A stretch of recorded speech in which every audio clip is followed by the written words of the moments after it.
Here at Purdue, we love product. Today I'm going to teach you guys our favorite products and how to use them.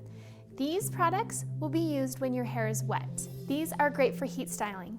These you will use once your hair is dry and you want some texture.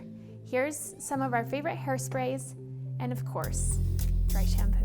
7 seconds is a stylist's favorite. We use this on all hair types, and it is a leave-in conditioner. U-oil is great for most hair types, but if you have really fine hair, make sure you just use the tiniest amount. A little bit goes a long way. For people with fine hair, we would recommend Bodybuilder. It is an awesome mousse that you can just put in your roots and give you an instant lift. For those of you with coarse curly hair, we would suggest Smooth Again. It's an anti-frizz and will help get your hair nice and soft. For heat styling, we love Living Proof's Heat Styling Spray. It can be used when you're going to flat iron your hair, when you're going to curl your hair. Anytime you're using heat, it's great to use this. Another product you can use for heat styling is the Living Proof Flex Hairspray. I normally would not recommend you use hairspray when curling unless it has a heat protectant in it. This is a super soft hold, and it will also protect your hair while you're curling. Once you're done and you need a little texture to your hair, or if you're going to be doing braids, I would suggest Kevin Murphy's